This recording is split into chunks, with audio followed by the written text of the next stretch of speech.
Oh man, well, Broncos country, we figured at some point it was probably inevitable that we were going to have a post game where the Broncos come up on the short end of the stick as the Broncos' 11-game win streak has come to an end by the Jacksonville Jaguars at home, 34-20. I'm joined by my buddy Jeremy. Thank you, brother, for joining me as always. I was so Of course.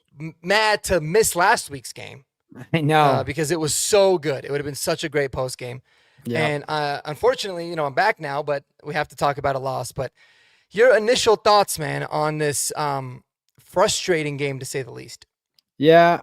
I mean, I'm just going to say what I feel. And that was, I don't understand why we always have to play a team and the refs. Like every single time we had the chance to take the momentum in that game, there was some crucial call, roughing the passer, PI, something that just kept them going, kept them into it.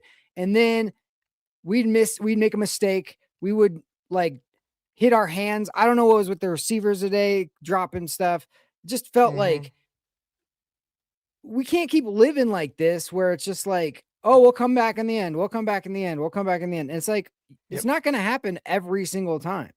And when we have a chance to take over, the refs don't let us. It's like, I'm just over it. I'm over it. I don't understand in this day and age when you have like so much stuff, so much money on the line, so much, you're in bed with all these betting sites and all this stuff. It comes down every single time to some officiating. And the fact that we've overcome that the last 11 games to be where we are is a freaking miracle, honestly. Because usually everything comes down to one or two plays.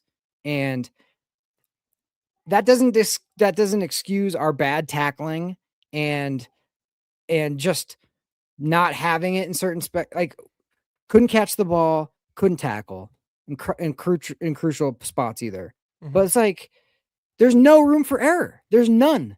Yeah. So that's what's frustrating me. No, it makes it frustrating, man. And to be honest with you, like I definitely. I mean, I'm not willing to say that, okay, the refs are the reason we lost today. I think there's a lot of different reasons, but you make a good point in a sense of like, it's a weekly thing. It's the most annoying thing every single week. Like, yeah, there's areas where we can be a little bit cleaner, but my goodness, like the amount of no calls, the amount of holding calls that go, unnoticed, like everything, it gets pretty frustrating. But I think this one was the defense's worst game of the year. No doubt about it. The tackling was bad. And it was weird from them because they've had those moments where they've been leaky. They were bad in the red zone. And they were letting a lot of just explosive plays. And that's been a big thing that we haven't done is we've really made teams earn it. And we just kind of made it a little bit easier on them today. So it was frustrating. And it ends in the most frustrating way either, right? Just like Vic Chin says right here, like, Pat Bryant getting hurt on just an unbelievably unnecessary play, unnecessary hit. Everything about that was frustrating. Like the backup should have all been in. Just kneel the ball and go home. Take your medicine.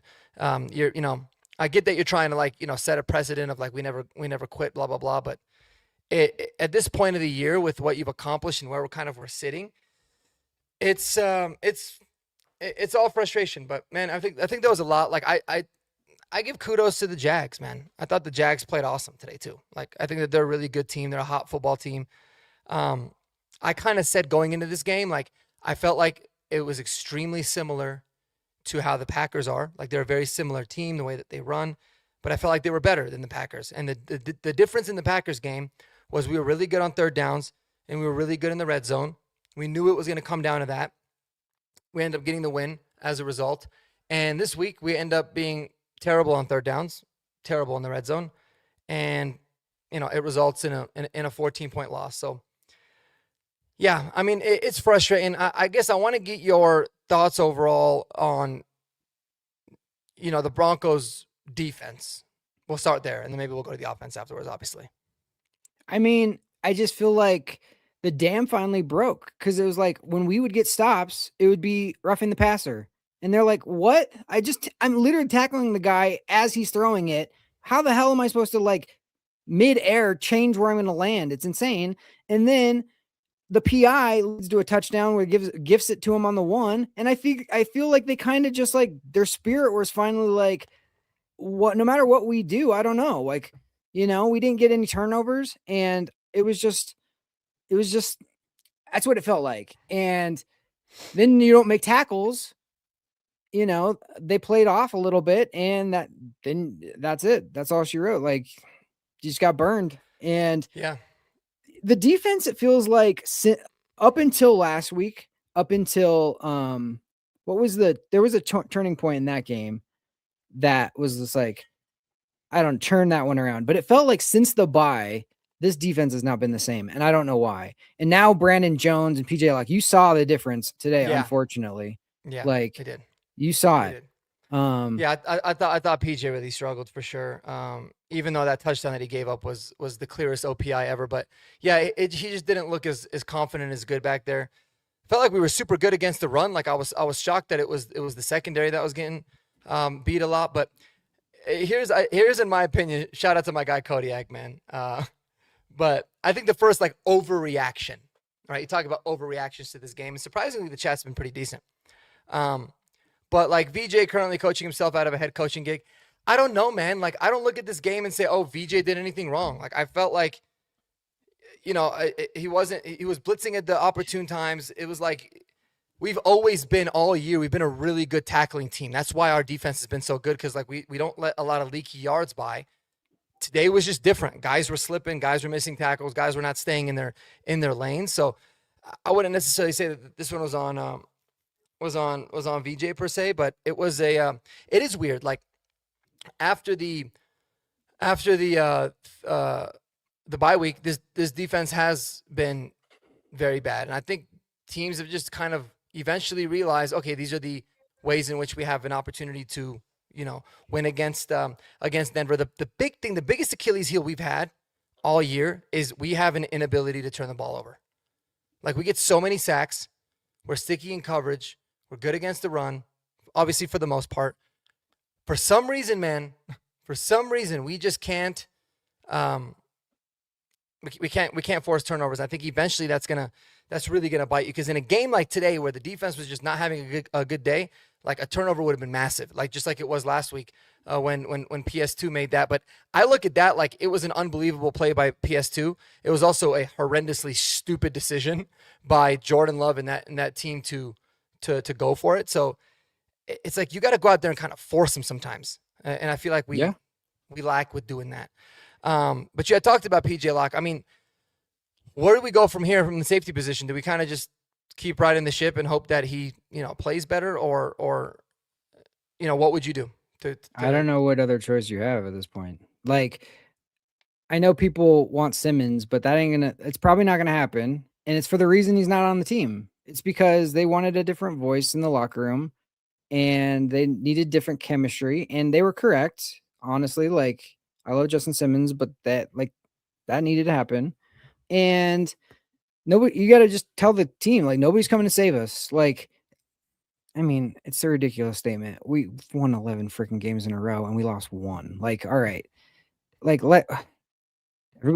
just let the dust settle a little bit on it. Like, have a little perspective. We're still the number, like, we lost today and we're still the number 1 seed right now. So like, it's fine. It's just like, this was the game that we kind of all felt like we needed, but we didn't want to see. It's never going to be fun. But it's like, if you don't pay attention, if you don't come to play, and like today's the take your medicine day, and you learned if you're not on your stuff, you will lose at home to a good team. And they're only going to be good football teams in the playoffs. So like, that's the way it's going to be. So here's the silver lining I have to say about this whole game. Please, Pat Bryant, be okay.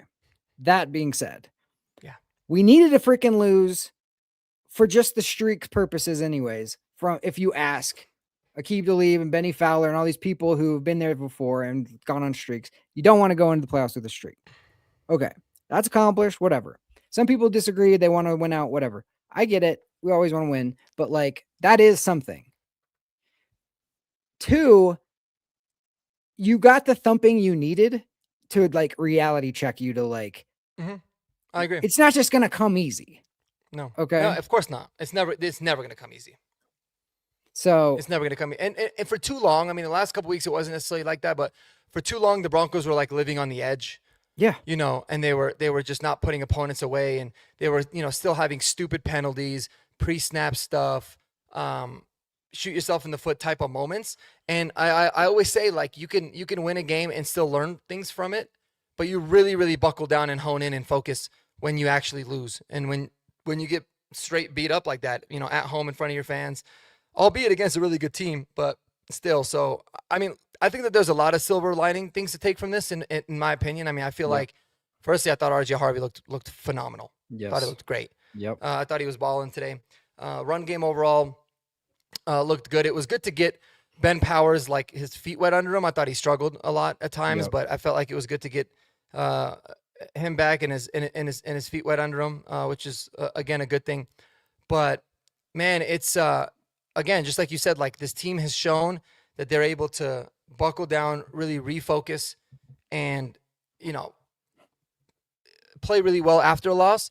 And even though it's frustrating, like we talked right before we had press live, I said the really annoying thing, obviously aside the Pat Bryant thing, like you had mentioned about this game, the really, really frustrating thing for me was I really love the idea of, like, making the next two games not that important, right? Or like maybe a week 18, you can kind of take the time off, and gives you a much cleaner path to the number 1 seed with a win, especially against the Jaguars.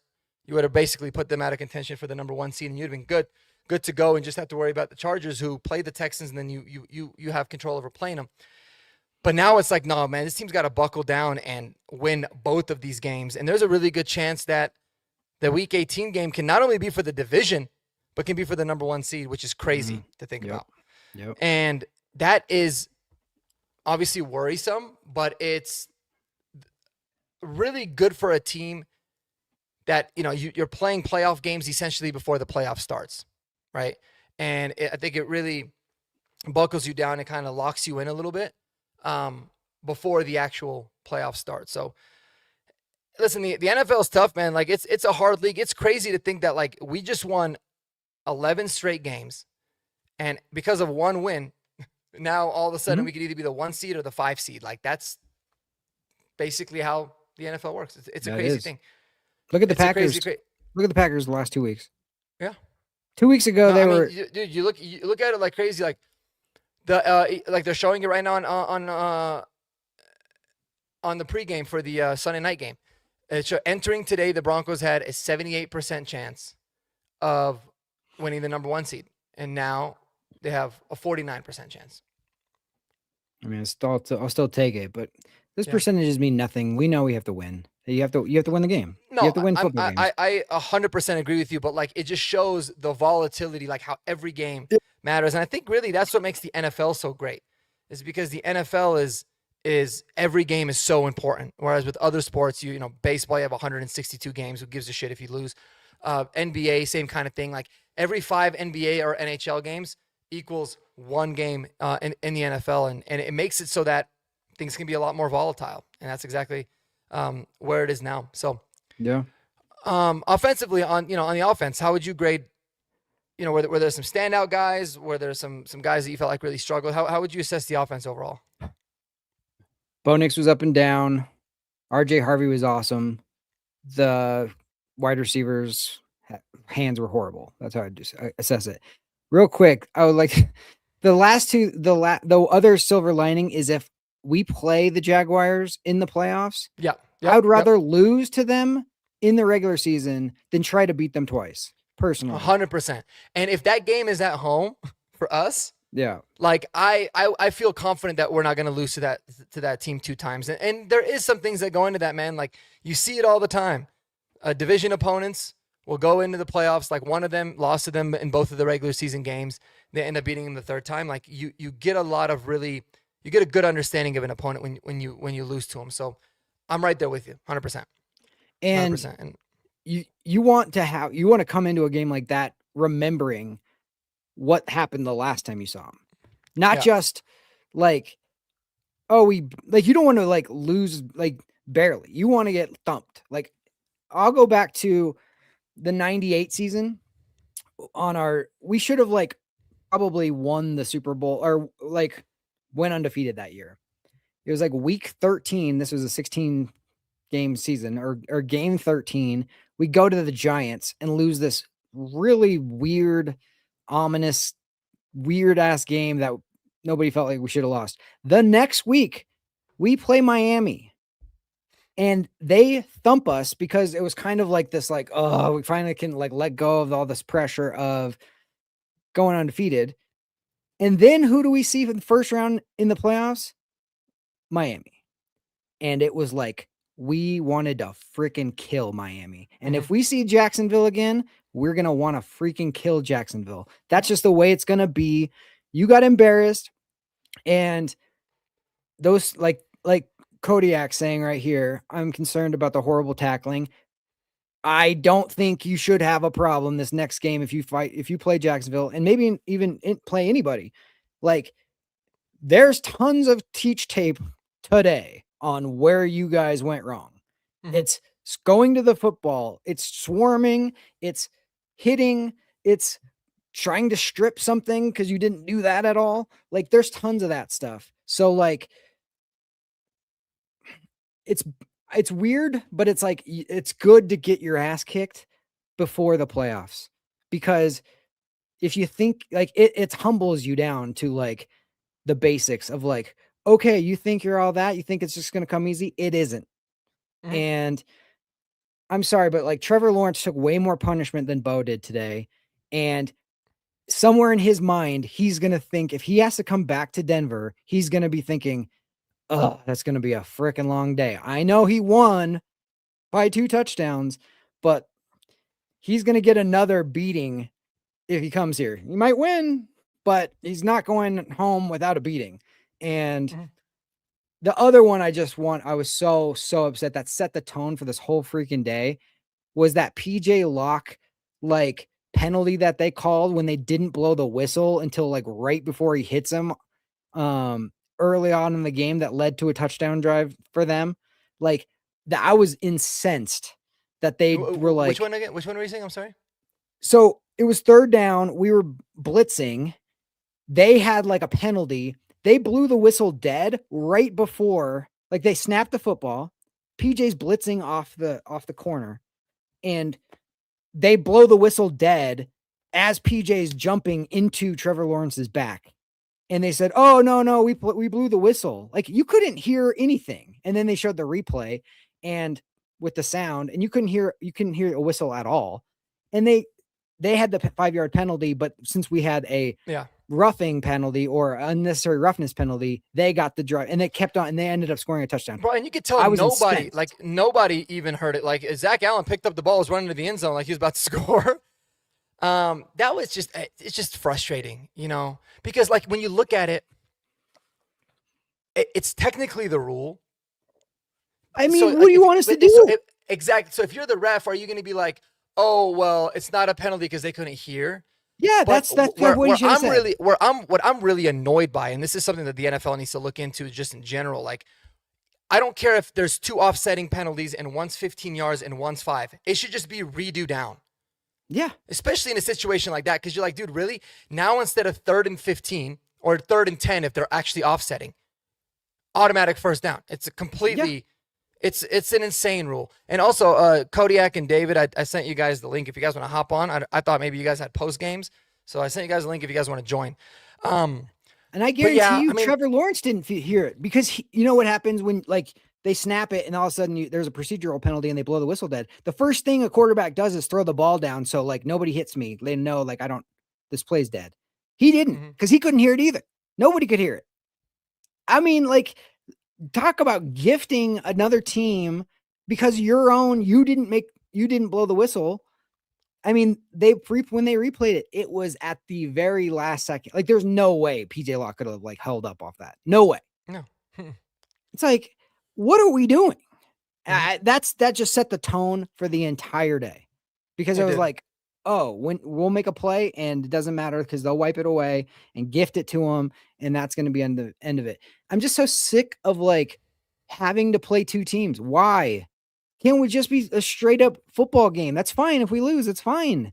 It's just like overcoming stupid crap like that. It was just so I don't know what I mean. At a certain point, you almost get defeated if you're a player because you're like, well, it doesn't matter what I do because they're going to take it away. Mm-hmm. And I guess I'm just seeing this. I didn't know. I guess Dre Greenlaw got injured on the one of the last possessions of the defense too. Yeah. Oh, I didn't know that either. Gosh, dang Mm-hmm. it. It's unbelievable. Yep. I was thinking about it, dude. Like when we had the fumble, we're down 14. We had that stupid fumbled exchange, which was so frustrating because I was actually really feeling. I was like, all right, like we'll get back into this maybe. You know, this defense, the Broncos have kind of done this a lot this year. We get the fumble. I'm thinking to myself, if they score a touchdown and they're up 21, I want everybody benched. We got a short week. Bring in the backups. You don't have any injuries. We end up holding them to 3. And even at that point, I'm like, man, maybe we, should consider benching the guys. We had the explosive play. It's like, oh my God, all right, maybe we got to score a touchdown. Mm-hmm. Anyways, like it was crazy that we even legitimately had a shot in this game. The Bo Nix interception was just a terrible decision. A terrible fourth play down. call You have as to well. throw it. You have to throw it on 4th. But I mean, it's also a terrible play call because why are you throwing it deep? Like why are you throwing it deep? Back shoulder, inaccurate pass. You had RJ Harvey wide open on the check down. But regardless, like that was where it was like, all right, nails in the coffin. Mm-hmm. But yeah, man, like to lose 2 really important players. And we don't even know what the injury to Justin Sternat is. We don't know if it's a multiple week thing. It's scary at this time of the year, man. It's scary. It really is. Yeah. But again, I felt like, there's another one. David has the call, the body weight call. Terrible. Yeah. Oh, it's insane. Right? And even Tom Pelissero put it up on there. He's like, we see this so often in the NFL. It's rare that you see it actually get called. Well, same shit with leverage. Yeah, same shit with leverage. They only call it on us. Like, dude, give me a break. And then the Jade Barron call was terrible as well. And a lot of it is like, it's like I don't like to be the guy that always blames refs. Like I really the refs after the leverage. I was like, I'm going after them and I'm blaming them for us losing. 100%. And again, I don't blame the refs for us losing, but it's demoralizing and it's frustrating because it always seems to happen at the most crucial times. Of course. 3rd down and long, in the red zone, like all year, dude. Yeah. And again, we've been able to overcome it a lot, right? We weren't today, but again, it's like, why do we have to overcome that every single time? It's exactly. Crazy. And it's a league-wide thing, man. There's a lot of, like, I don't know if you just saw the end of the Steelers and the Lions game, but like, come on, dudes. How either be consistent or be inconsistent. That's the problem with what I have with the NFL refereeing is like, if you see a ref and they're constantly calling something, they're like, I'm going to call DPI really sticky today. Fine. Yeah. Do it all game. Yep. Then you know don't where just the like pick and choose when you want to do it, Exactly. Or holding. Like holding happens at every single play. Well, dude, Nick Bonito's he's literally on the ground. You think he just slipped? Tackling like it's crazy, man. It's always seems like we have to be really, really diligent with the way we play, and other teams don't. And maybe it has something to do with like the defense taking a little bit of a step back because they're thinking a lot more now. I don't know, right? I don't have like evidence to point to that. But eventually you get to the point where like you get scared of everything that you do. It's one thing I've actually really appreciated about Riley Moss is it's like he just keeps on fighting through it. And people, I was waiting. There was a couple like Broncos overrated, which honestly, dude, please, for the love of God, put us back on the overrated and the frauds list. Definitely. Because I sent a tweet to a group chat with my friends. I should have sent. I don't think I sent it in Discord. I should have. I literally, Ian Rappaport was like, overcoming nearly $130 million in debt salary over the last 2 years. Sean Payton has led the Broncos to the playoffs in a second consecutive season. And then they talked about like a head west mantra because we had a mantra of like head west to finish the season in Santa Clara. And it was like all the big, Adam Schefter was talking about the Broncos. And I literally sent it. I said, way too much national media love all of a sudden. Broncos are going to lose today. And I was dead serious when I said that. Yeah. And again, maybe it's superstitions, but I don't like it when like we're just getting too hyped up. That's why sometimes the loss is needed because maybe we're going to be back on Broncos are frauds and Broncos are underdogs and blah, blah, blah. And I'm good with that because we play a lot better. Play a lot better. If there wasn't the injury part of this, I would be okay with this for the most part. It sucks. It's frustrating, but like I would be okay with it. But No. the injury part is where you're like, I don't know how this is going to affect the mentality and like the spirit of the team if it's major stuff. I think that we'll rally. Like we'll find a way to rally. You just hope that they're not serious injuries, man. Because when you have injuries, just to good players like that, and the way that a game ends is deflating. Like I even felt like Jacksonville was really kind of shook up by it. Like I know Trevor Lawerence was. I give kudos to him. I don't know why people don't like him. I've always liked Trevor Lawerence, but like he seemed genuinely like concerned, and it almost seemed like even for their celebration, they were a lot more like. Well, they better have been. And my bad, Kodiak. I didn't even give you time to like get ready for us in the No, back. So I don't care. Kodiak is joining us though. I'm happy to be here. Well, let us know, man. Your thoughts, man. What's your therapy session with us today? Honestly, just there's a lot of things you could say about this game, but I could just boil it up to just not our day. That's literally all I could say. There were a lot of issues with the execution on both sides of the ball. Bad drops, missed tackles, which I think are going to be the huge talking points about this game. And ultimately, you just can't have the kind of day you had against the really strong AFC team. Yeah. And overall, I mean, Mark, you said it on Horsepower Hour a couple weeks ago. Maybe this team needed to lose a game. Well, now we get to see how this team responds. And I feel like over the past 2 years, whenever they've needed to respond, they've done such an amazing job of responding. So that's the silver lining within this game. Mm-hmm. Now, the downside, obviously, there was a lot that we could learn. But Sean Payton says, there's a lot that we can clean up. And you know what? I believe him. I believe that we will get that cleaned up. And I trust him wholeheartedly. Yeah, there's nothing more sobering than just an ass kicking, It looks like it's a hamstring injury for Dre Greenlaw. Great. Yeah, those are always 1 week. Yeah, exactly. So Pat Bryant's be like 2 to 3 weeks. If it's as long as he's healthy a mild for the playoffs. That's the problem with Dre is because he had that quad before. It's almost like, God, that's like the worst kind of injury he could have had. To be honest, it's always like it was a quad. Yeah, it's always like you're favoring one thing, so something else gets pulled or something else gets hurt because you're kind of trying to not do something. Like not the worst thing about like the best way to get hurt is to try not to get hurt. You know what I mean? Mm-hmm. So Kodiak, I'm curious.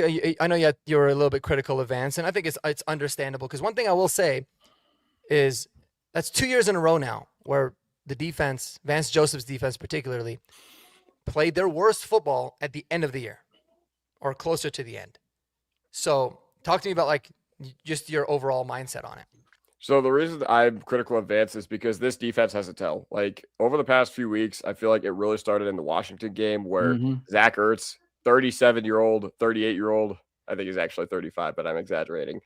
Year-old Zach Ertz just completely tore us up. And I said it, whenever running backs or tight ends go in motion against this team, like, I don't know, it looks like they are completely clueless. And I feel like the communication is just completely broken down. I can live with a guy getting beat one-on-one, but, the amount of times where it just felt like we had no answers to their adjustments or whatever. I felt like Jacksonville did a phenomenal job adjusting today. Liam Cohen is a great coach, and the Jaguars are a great team. They're in the AFC. They are here to stay, man. Like, that's what today proved to me. And today was a huge statement win. And today was a signature win for Liam Cohen, honestly. But the reason I've been critical of Vance Joseph is because, all right, last year, at least you had the excuse of, okay, we had limited capital. We had limited cap space. So what did we do? We went out and got a bunch of budget free agents. We got Barton. We had Sternad last year when he wasn't very good. PJ Locke in the middle of the field. Like, those guys were starters on the defensive side of the ball. And, they weren't very good at the end of the year. Those guys were really, really trash actually in December. They played their worst football in December, January. But this year, you don't have that luxury anymore. Okay, you went out, you signed Dre Greenlaw, you kept Alex Singleton. And yeah, obviously you had PJ Locke today, and I didn't think he, played all that well. But those issues go far beyond just your personnel. I feel like, they're just collapsing in a certain area. I don't know if it's communication. I don't know if they just have a harder time communicating with like bunch checks with their run fits or whatever. But yeah, again, I feel like Benito and Cooper, I felt like they were on milk cards today too. And that's something that I feel like I've been saying a lot this season. So yeah. You're right. That was weird. I felt like Q Robinson and Jonah Ellis were the ones balling from the edge. Yeah, Ellis. They were the ones that were kind of winning. Ellis making that play while he's like engaged with a one-on-one blocker to extend and get ETN. Yep. Wow, huge play. Sick. Impressive play. Q Robinson in the red zone, not being fooled by the handoff or the option or whatever they did. I can't remember the exact play, but getting Trevor Lawerence. But yeah, and a lot of people, they were talking about like non-calls during the game. Like, fine, you could talk about non-calls or whatever, but at the end of the day, Nick Benito was going up against the backup tackle. Okay, you're getting paid $25 million a year. You got to make a game-changing play, man. And hopefully this just gets better down the stretch. But once again, I felt like last year, this was something that people were critical of him. Now he's gotten way better in money downs this year. Like, whatever we have needed him to make a play, he has. So once again, I'll accept a bad day from anyone. I'll accept a bad day from Moss's tackling. I'll accept a bad day from Cooper. I'll accept a bad day from Benito. But overall, that's why I'm I'm thinking, where does this all start? And I think it starts with the coaching. And yeah, a lot of it does fall on Sean Payton because you need to be able to coach your coaches. But as you said, Mark, man, that's 2 years in a row now where you're going into the playoffs with a defense that's just absolutely bleeding yards when the identity of your team is defense. Okay. And it happens to a good Jacksonville team, whatever. But it happened. It happened against Washington, and it happened in the first quarter against the Raiders too. So that's something we got to really be concerned about. Well, it's crazy because like the offense, man, in those games, like anytime I felt like the offense, obviously not necessarily today, but a lot of the times, anytime the offense has needed big drives or they needed to kind of carry their weight and get us back into the ball game, even in the losses earlier in the year, they did it, right? Yeah. Obviously, in all the comeback wins, they did it. Last week when Green Bay came, I thought that was huge. And even today, man, like, I think Jacksonville starts with the ball. Did they score on their first drive? No, they went 3 and out. No, they went 3 and out, right? And then I think, and then they punted the ball like on inside the 5, and then we went 3 and out. But then we give up a lead, we go down, we come back, we score, we take the lead, we go back down again, we come back again, we take the lead. So it's like the offense kept responding. We come out of half, huge drive, amazing RJ Harvey run. We get the ball game tied, so it was like we were doing it, and Vance Joseph's done a really good job this year of like making adjustments. He did a great job last year in Green Bay, and he did adjust today. It was just really late. I felt like it was like way later in the ball game. But I'll give VJ his credit there. Like he typically kind of reads what the offense is doing and can typically adjust. But today it seemed like the answers that he had were just way too late. It kind of came, end of the third when we started getting actual, stops. But we had those moments. I'm still concerned with the lack of the turnovers, man. That's a big one. Yeah. That's a big one there. So the biggest thing for me is we have exactly one half of this defense playing good football in the past 4 games since the bye.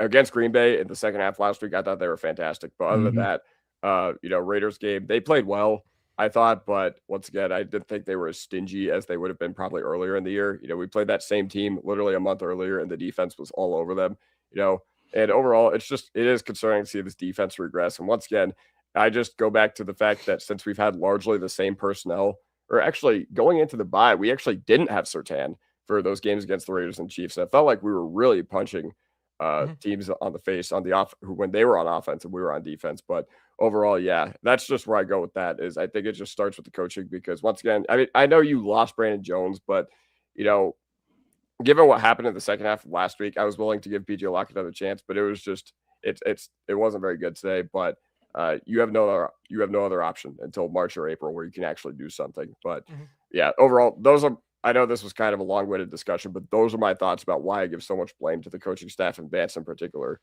because it's not just a one-off thing. It's 2 years in a row now where this has happened. Yeah, well, it seems like the pass rush is like how this defense is going to go. If we have if we're in their face quickly, which I mean makes sense, obviously, but like this last month, the pass rush has like either they're just like, hey, we're just going to hold them every single time and see if they call them, or not. But like you got to make an adjustment. I don't know. Something else has got to change because they're just grabbing, and I could tell like Cooper was even getting frustrated. He missed. They were smart to like run Trevor Lawerence on a couple of those like gives where he kept it and went, and Cooper just completely crashed both times. And it was like, you're not playing disciplined. You're not playing your position. They're so like frustrated that they're not getting to the quarterback that they're now being undisciplined. And I mean, it's the silver lining is you're going to have to like make those adjustments now. You've been exposed with stuff the way you're playing. You can't keep doing that. And I was going to say about Pat Bryant, when he first got hit, he rolled over and he was like going like this and stuff. So it wasn't one of those ones where he's like out on the thing and like his hands are all, doing that kind of stuff. So I was optimistic that it was like not something super. I was worried about his major. neck because it didn't look like he hit his head very hard. It looked like his neck just kind of snapped back, which obviously can still give you a concussion. But yeah, that's from Mike Kliss. So good news there. If it's just a concussion, then obviously those things can still be tricky. But you'd at least expect to have him back by at least week 18, which would be really, really good news. But that's encouraging. So that's good. Yeah, you could tell it was his neck because the way they strapped him to the board. Like they wouldn't do that if it was anything else. But usually what happens is the guy will be waving like, I'm good. It's just precautionary or whatever. So that was the only thing where I was like, oh God. But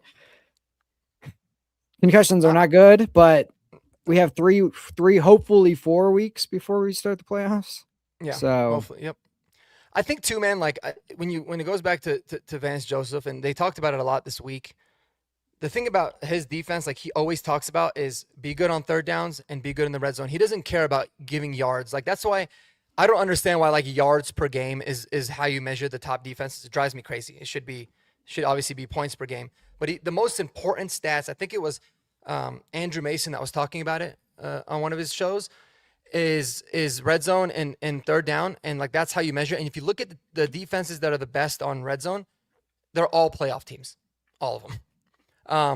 And that's where we make our money. And so when you have a game like today where you just weren't good at all in the red zone, they went, I think 4 or 5 it ended up being.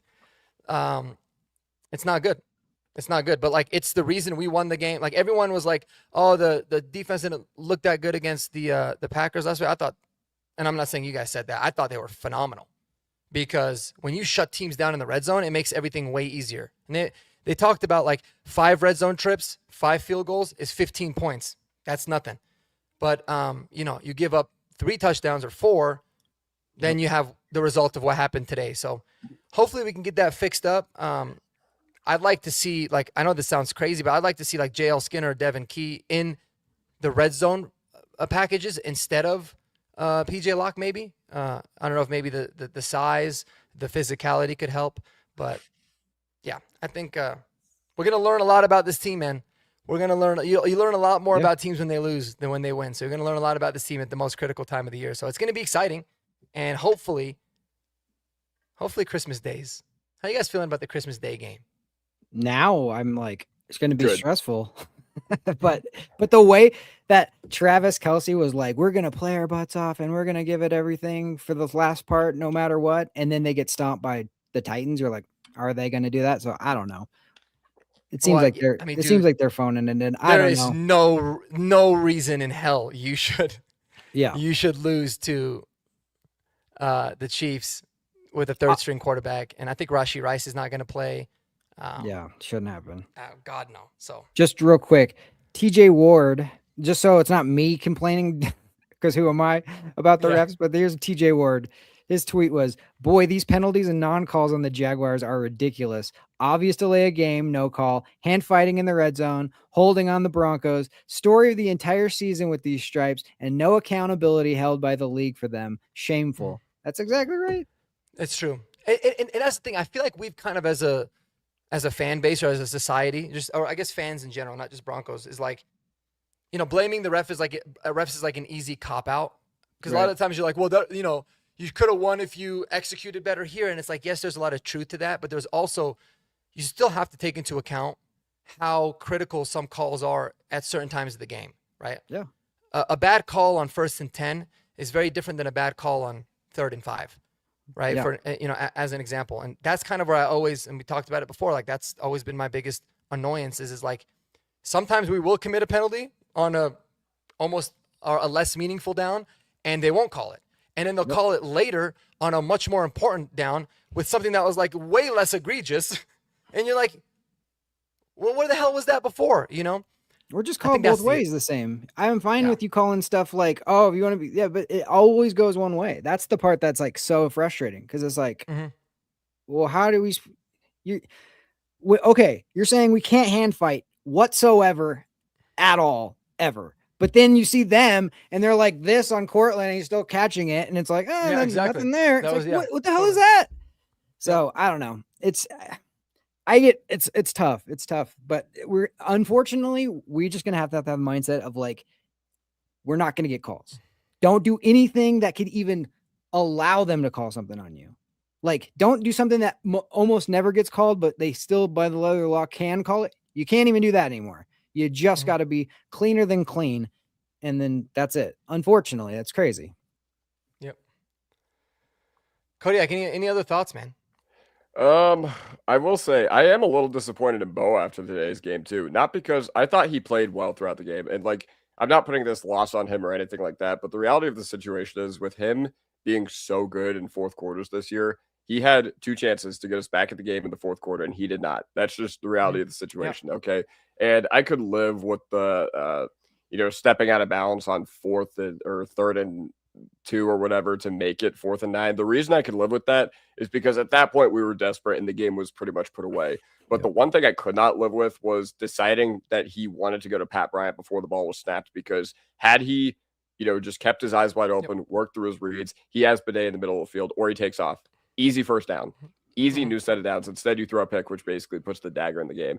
So I do, once again, I'm not concerned about Bo. I think he has a larger track record of being absolute money, being absolutely clutch in those situations than not. But yeah, once again, I'm not very happy with him after the game. Not to say that I thought he played bad overall throughout the game, but I'm not happy with how he was in the fourth quarter for sure. The Pat Bryant force was like, that's one of those ones where it's just like, it should be open. I'm going to give my guy a chance and he can catch it and get out of bounds. If he runs or they throw something dump off in the middle, you're so up against the clock at that point. I was so annoyed at the other play calls where they were just checking stuff down for 3 yards to Evan Ingram. It's like, that's going to hurt us worse than picking up 3 yards. That's pointless. So that's why I think, maybe that wasn't his thinking. Maybe he just locked in and just whatever, but it was like, you couldn't do that in that situation. You needed strikes and they knew that and they were playing off. Like credit Jacksonville. They played a smart football game about like not letting us get back in it. Yeah.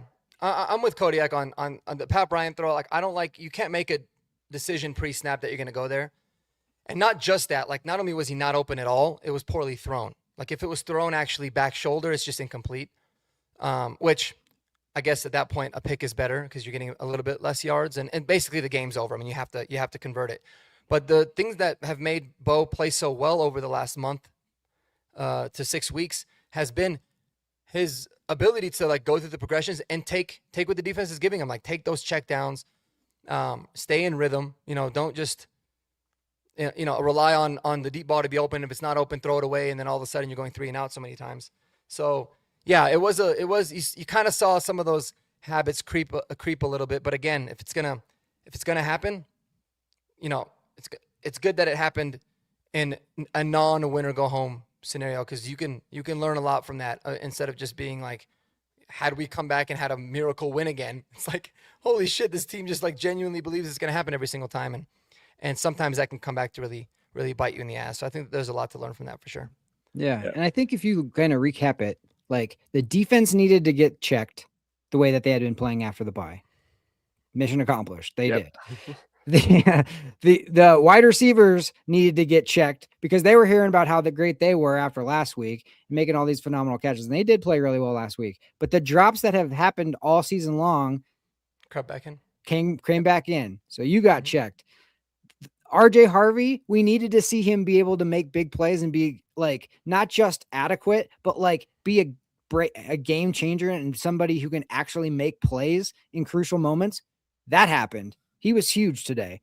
And then Bo, he's hearing finally for the first time how like, oh, maybe Bo is the best in the draft the last time. Maybe he is the dude. Maybe he is this. Maybe he's that. Well, you just got that checked on you too. So like, so to me, it's like, if you needed a sobering moment going into where we're about to go into, like that happened. Now we just have to pray that the injuries don't, linger into the playoffs and really struggle. But Pat Bryant, we played really well without Pat Bryant last week. Obviously, that was a humongous game. And haven't heard about Dre Greenlaw, so that's the good news about a loss like this.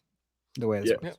Yeah, and another thing I do want to say is I felt like, for all season, we had a huge lack of complementary football. Okay, offense finally gets it together. I felt like the defense played bad in some games, but today was really the ultimate like encapsulation of that because, the defense starts hot. The defense forces Jacksonville to 2 3 outs, or I think it was one, and then the offense can't get anything going, and then the offense. They finally get stuff going midway through the third quarter, and then the defense just can't get off the field. So, yeah, that was another thing that I think the three things that I do like I could summarize this game with is, defense just bleeding yards, whatever, offense being inopportune, but also the complementary football just wasn't there.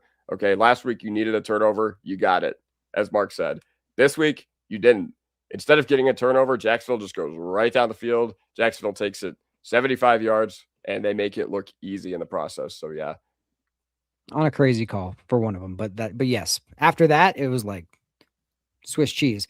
The other thing I forgot too, special teams who had been playing really well, a lot better, they got checked too. Will Lutz misses a field goal that was ridiculous. Like that puts us up in the beginning of the game, gives us momentum. Now immediately they have the momentum, and then it felt like all of the return game today was like subpar as well. So. I don't know. I think it was good. Thank God he had that 54-yarder to kind of make it up a little bit, but he did. Thankfully, it didn't actually come back and like really, really bite us in the ass. But it would have definitely been nice to be down 14 instead of 17 at one point. But yeah, I guess it is what it is. But we could have went up 3-0 to start the game, and now it's just like, all right, defense got a little bit of wind at their back now, but no, it's 0-0, and they got the ball where they, at the 38 instead of who knows where it would have been, but.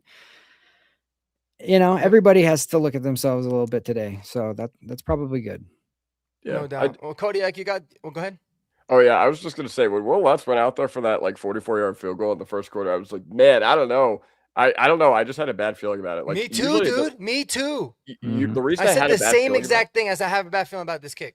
The reason I had a bad feeling about it was because I almost never see him kick from the right hash. Like, I don't know why, but I just can't remember any. I can't remember any. I can remember a lot of him kicking center and left hash. Not to say he doesn't kick right hash, but I don't remember it. Like, so it doesn't mean it doesn't happen. But I was just like, man, I don't know. It just doesn't look like it. And he's going into the sun too. And I was just like, I don't know. I don't know how I feel about it. It was dead straight. That was the problem. It was like perfectly straight to where it literally just hits the post. Yeah. And it was off of like us not picking up that first down that we should have picked up. So it's like double whammy. Like, that's where you have to learn those lessons. You don't pick up something you should, leads to you now missing a kick that you shouldn't. So it's just like, it happens. It happens, man. It's why sports are so fun. So Cody, I was going to say, you got that Riley Moss jersey in the back, right? Oh, yeah. So now the Broncos are now frauds again. They're trash. Mm-hmm. And Riley Moss is the worst player in the entire NFL. What are your thoughts about Riley after today's performance? What are your thoughts about Riley? Like I said, I've even with the Riley Moss jersey in my background, like the Riley Moss jersey has been in my background since I moved my setup in April, May, or whatever. I can admit that this year has been quite a roller coaster ride, but once again, he's just a guy that I feel like he's done a better job of bouncing back whenever he does have those poor moments or poor plays over the past few weeks. Now, obviously the Parker Washington, 63-yard catch and run, that was absolutely embarrassing. I'm not really mad at Moss for that play, but I'm mad at Hufanga because if you can't make the tackle, at least force the guy back inside. But that's why I'm a little bit more mad at Hufanga. The second Parker Washington catch and run, okay, whatever. That was Riley's job, and Riley had one-on-one, and he just flat out lost it or whatever. And Parker Washington is not like a game changer. That's the thing that pisses me off about the Broncos. Whenever it feels like guys go off against us, it's besides T. Higgins last year, it's rarely the top stars of the other team. It's usually some no-name scrub, usually a tight end or running back. But I'm not. I said that exact same thing in the pregame.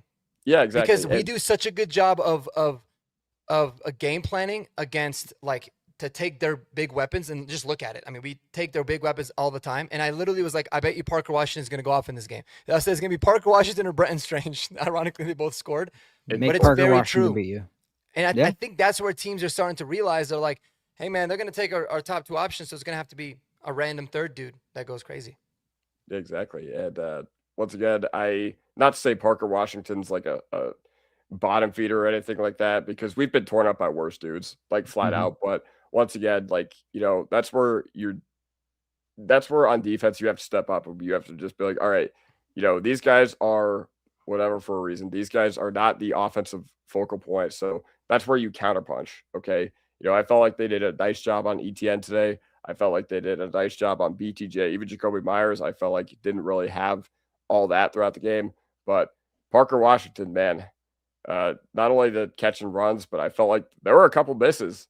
Like T-Law had a couple really long misses where he had Parker Washington open and he just couldn't connect. So yeah, once again, I don't understand why when these big games happen for opposing skill players, it's usually some no name running back, tight end, or wide receiver. Once again, Parker Washington's not a no name, but once again, he hasn't really put his stamp on the NFL yet. And I'm willing to bet that today was a career long in yardage for him. It's because what Mark said.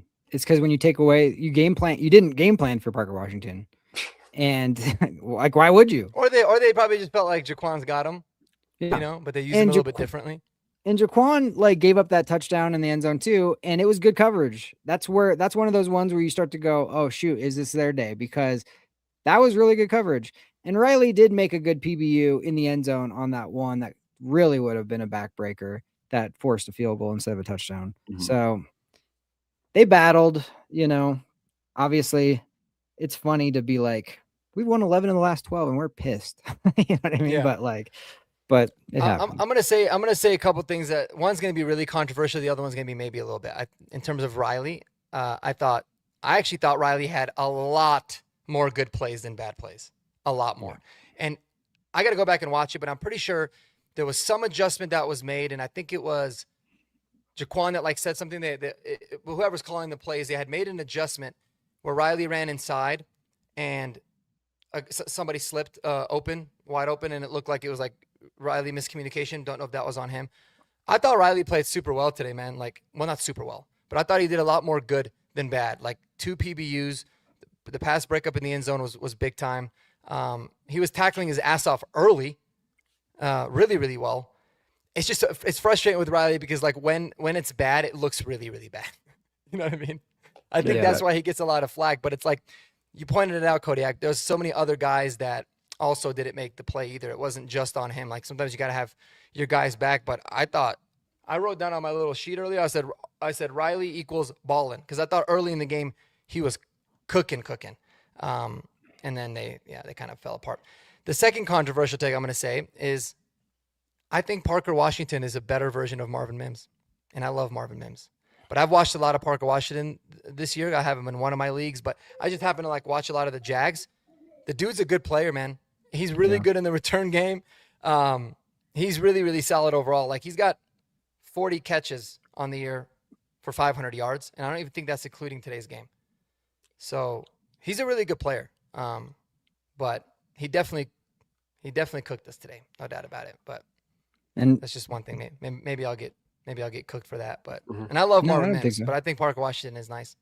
Marvin Mims is like, if you can get him in space, that's his secret sauce. But like if you throw him a check down, he ain't taking it to the house. Like he's not going to break 3 tackles for whatever reason. You would think he'd be shiftier the way he returns kicks and stuff. But like he takes a check down and then he's like, where's the nearest guy? I'm going to run close to him and then get tackled. And it's like, okay, that's weird. But to piggyback on what you said about Riley early, the whole corner, like the whole defensive backfield early in this game was awesome. Like they were unbelievable, and we were getting pressure, and the way that we were getting to Trevor like was like, oh, this is exactly what he's not used to. He's getting hit constantly. He's under pressure. He has nowhere to throw the football. And I feel like the penalties is what like hurt our momentum. I honestly think we score on that first time, and then the one that we missed the field goal, and then you get another stop, and then you score again. Now, who knows? It's a blowout on the other way. It's just like, it's so close going back and forth, and then they figure out some stuff, and then it goes sideways on you. I mean, people constantly all year long, especially the national media, when anytime they want to knock the Broncos, they talk about how we lost got crushed by the Bills in the playoffs. That game should have been tied at halftime. God knows what could have happened. We miss a field goal at the end of that. Bo Nix drove us down. Going to be 10-10 at half. Miss that. They get the ball off the kickoff, score. We get like a close, but had to go 3 and out. Another score. Now it's out of hand. It was that close though. Oh, it was a much closer game than people probably remember it. So many drops on third down. Sutton had a terrible drop. Franklin had a bad drop. Yep. That were like they were wide open. Yeah, that game was a lot closer. But yeah, I mean, I think lots to unpack, lots to uncover. It's always difficult for me to do like the immediate post game lives because there's like so many things that I'm feeling. So I know. that's why it's nice to bring in a little bit of a calm voice and having, well, I guess a different voice. I want to say calm with Jeremy because he gets ramped up like me, but a calm voice like Kodiak. Because Kodiak's always the guy. He's the youngest of the group, but I feel like he's like the dad in terms of like he's just logical. Yeah, so good for you, Kodiak. I do want to say a couple more things about like just talking about Riley Moss. I felt like I'll accept a bad game from anyone. Like even our surest tacklers didn't have their best game today. I harped on Singleton a lot this offseason for not being a sure tackler a couple of years ago. I thought he was just going to flat out be cut or benched at certain points this year. He's been one of the surest tacklers on the team this year in looking at the big picture. And, he completely whiffed on ETN that allowed ETN to go like 15, 20 yards and get it into the red zone.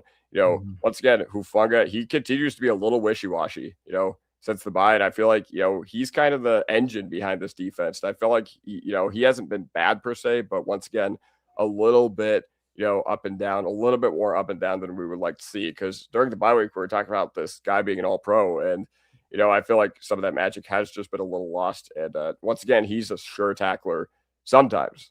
But over the past few weeks, or I would say he's been a sure tackler for a lot of the season, but the past 2 weeks, it feels like that's a sometimes thing. And Moss, once again, a sure tackler that just gets shaked out of his boots. But yeah, also, I will respond to you about the Parker Washington Marvin Mims thing. I'm not here to talk about the offseason, but I think one of the big things that I will look back on the season in January, we'll talk about this, or January, February. And, one of the big things that I am disappointed in this team in going into looking back at this year as a whole is I feel like I'm disappointed in Marvin Mims not taking that next step as a receiver. Okay.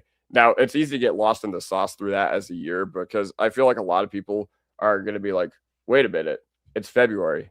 Marvin Mims didn't take that next step as like a real receiver that we thought he would. But I don't disagree with you thinking that Parker Washington's a better version of him because he's really good and he showed out today. So, and I think too, knowing their speed, if we see them a second time, we won't play off as much.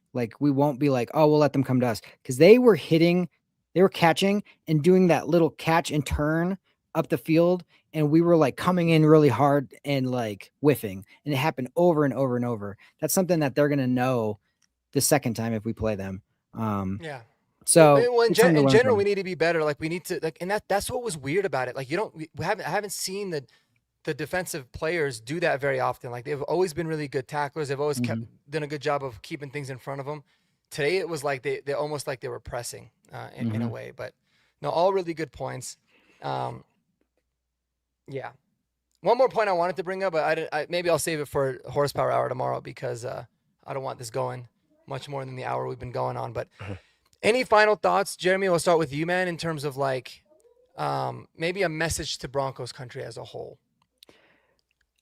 Just take a step back, realize we've won 11 of the last 12. We're 12-3. Anybody before the season, if you would be like, hey, you're going to be 12-3, would you take it? Of course we would take that. Of course. 100%. So as frustrating as it is today, and I'm telling this to myself because I was so angry today, but let's just take a minute.